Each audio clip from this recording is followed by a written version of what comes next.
जय श्री राम। एक भक्त थे कुंभन दास जी, जो गोवर्धन की तलहटी में रहते थे। एक बार की बात है, जब भक्त कुंभन दास जी भगवान श्रीनाथ जी के पास गए और उन्हें जाकर देखा कि श्रीनाथ जी अपना मुंह लटकाए बैठे हैं। तब कुंभन दास जी बोले, प्रभु क्या हुआ, मुंह फुलाए क्यों बैठे हो?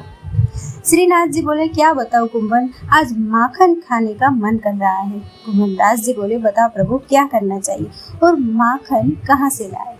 श्रीनाथ जी बोले, देख कुंभन, एक गोपी है जो रोज मेरे दर्शन करने आती है और मुझसे बोलती है कि प्रभु मुझे अपनी गोपी बना लो।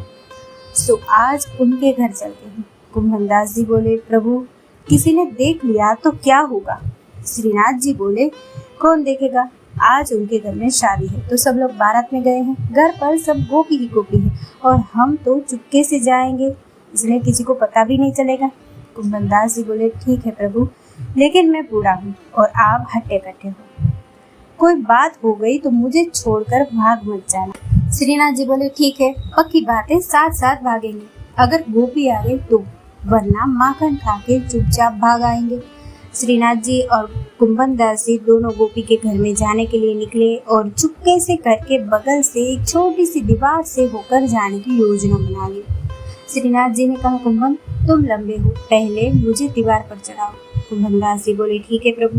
कुंभन दास जी ने प्रभु को ऊपर चढ़ा दिया और प्रभु ने कुंभन दास जी को, और दोनों गोपी के घर में घुसकर माखन खाने लगे। प्रभु खा रहे थे और कुंभन दास जी को भी खिला रहे थे। कुंभन दास जी की मूंछों में और मुंह पर माखन लग गया।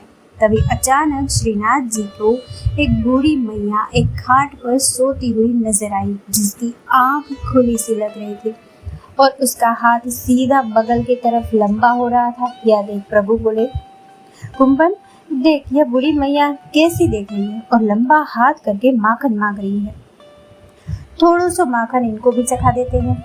कुंभन दास जी बोले, प्रभु नहीं, मरवाओगे क्या? बूढ़ी मैया जग गई तो लेने के देने पड़ जाएंगे। श्रीनाथ जी गए और बूढ़ी मैया के हाथ पर माखन लगा दिया। ठंडा ठंडा माखन लगा कि बूढ़ी मैया जग गई और जोर जोर से आवाज लगा कि घर में चोर घुस गया है। बुढ़िया की आवाज सुनकर घर में जो भी स्त्रियां थी वो सभी भागी चली आई और इधर श्रीनाथ जी भी भागे और उस दीवार को कूदकर भाग गए। उनके पीछे कुंभन दास जी भी भागे और दीवार पर चढ़ने लगे। वृद्ध होने के कारण दीवार पार नहीं कर पाए। आधे चढ़े ही थे कि एक गोपी ने पकड़कर खींच लिया और अंधेरा होने के कारण उनकी पिटाई भी कर दी।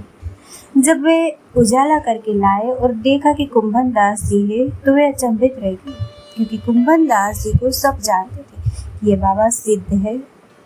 तब गोपी बोली, बाबा तुम घर में रात में घुस के क्या कर रहे थे और यह क्या माखन तेरे मुंह पर लगा है? क्या माखन खाया है आपने? तुम कहते थे तो हम तुम्हारे पास ही पहुंचा देते, इतना कष्ट करने की क्या जरूरत थी? बाबा चुप थे, बोले भी तो क्या बोले। गोपी बोली, बाबा एक शंका है कि तुम अकेले तो नहीं आए होंगे, क्योंकि इस दीवार को पार तुम अकेले नहीं कर सकते। तब कुंभन दास जी बोले कि गोपी क्या बताओ कि श्रीनाथ जी के मन में तेरे घर का माखन खाने का मन हो रहा था। वो बोल रहे थे, प्रतिदिन मुझे एक गोपी बोल रही थी कि प्रभु मुझे आपकी गोपी बना दो। सो आज गोपी बनाने के लिए आ गए थे और वो भाग गए और मुझे पिटवा दिया। गोपी बड़ी प्रसन्न हुई कि आज तो मेरे भाग जाग गए। ये साख्य भाव की लीला है। भक्त बड़े विचित्र और उनके प्रभु उनसे भी विचित्र होते हैं। दोस्तों, इस कथा को लाइक, शेयर और हमारे चैनल को सब्सक्राइब करना ना भूलें। जय श्री राम।